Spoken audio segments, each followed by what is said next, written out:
सारा और डेविड की स्टोरी है ये। एक औरत है, बिजनेस करती है, जॉब करती है, उसका नाम है सारा। उसका बेटा एक छोटा 10-12 साल का, उसका नाम है डेविड। एक दिन उसकी मम्मी जल्दबाजी में थी, सुबह का समय था, और जल्दबाजी में जब वो थी अपने बेटे को बोली, बेटा जल्दी जल्दी कर, मुझे लेट हो रहा है या जल्दी जाना है। लेकिन वो क्या कर रहा है, बाइबल के साथ चिपका हुआ था, बाइबल पढ़े जा रहा है, सुबह का टाइम। मम्मी ने देखा मैं बोल रही हूं फिर भी बाइबल के साथ चिपका हुआ है, जैसे गोंद लगा के चिपका दिया, अलग ही नहीं हो रहा। कुछ दिनों से ऐसे ही चल रहा है। वो गई गुस्से में, उसको पकड़ा के जल्दी से इधर उसकी वर्दी ठीक करते हुए बोली, जल्दी से नाश्ता कर। तो बोल रहे मम्मी मुझे एक सवाल है, मेरे मन में एक सवाल चल रहा है, तो जो भी सवाल है तो कार में पूछ लेना जब मैं तुझे रास्ते में छोड़ूंगी, अभी जल्दी कर, मुझे लेट हो रहा है। चलो ठीक है जी। वो जल्दी रेडी हुआ, मम्मी के साथ कार में बैठा, जा रहे हैं वो लोग। अब वो बड़ी हेसिटेशन के साथ हियाओ बांध के हिम्मत हार की, मम्मा अगर आप पूरा नाम है तो मैं आपसे सवाल पूछ सकता हूं? हाँ पूछ लो।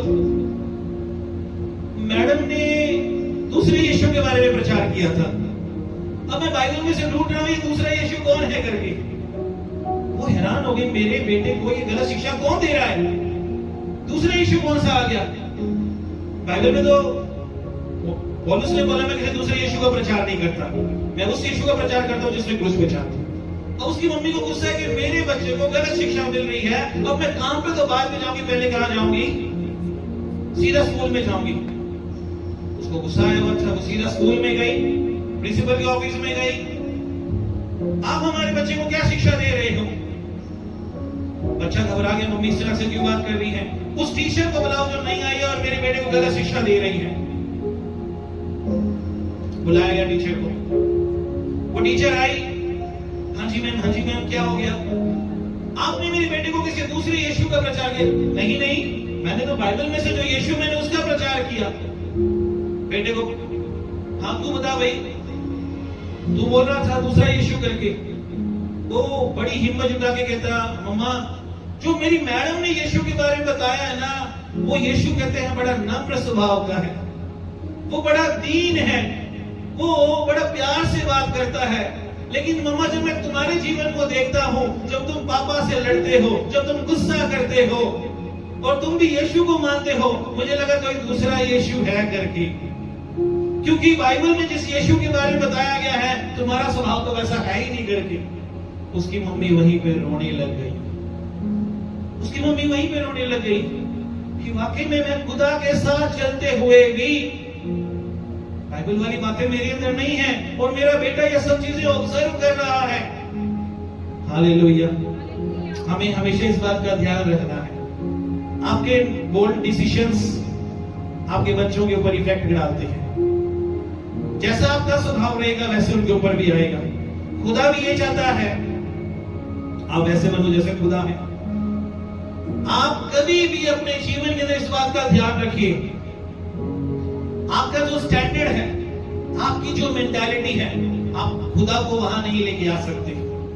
सुनिए मेरी बात को, आपके स्टैंडर्ड, आपकी मेंटालिटी के अकॉर्डिंग खुदा नीचे नहीं आएगा, बल्कि आपको अपने जीवन को खुदा के स्टैंडर्ड तक लेके जाना होगा, उस मेंटालिटी तक लेके जाना होगा जो खुदा आपसे उम्मीद करता है। इसलिए पौलुस ने बोला जैसे मसीह यीशु का स्वभाव था वैसे तुम्हारा स्वभाव होना चाहिए। हमें देखने की जरूरत है क्यों हम अपने आप को धोखा देने में लगे हुए हैं, क्यों हम अपने आप को डिसीव कर रहे हैं। हालेलुया। पवित्रता ही केवल वो चीज है जो हमें खुदा तक लेके जा सकती है। आप प्रार्थना कर रहे हो लेकिन पवित्रता ही नहीं है, खुदा से उत्तर की उम्मीद मत कीजिए। मैं पिछले एक हफ्ते से एक बंदे के पीछे पड़ा हुआ हूं। हाँ भाई प्रभु ने तुझसे क्या बोला? हाँ भाई तुझे प्रभु ने क्या बोला मुझे बता।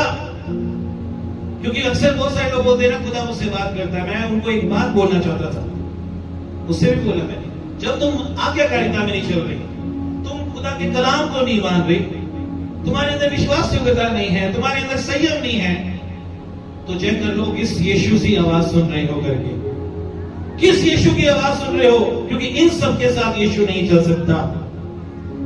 ऐसी सिचुएशन में वो सिर्फ वार्निंग दे सकता है। क्या दे सकता है? चुनौती। वो क्या कर सकता है? वार्निंग दे सकता है, चेतावनी दे सकता है आपको।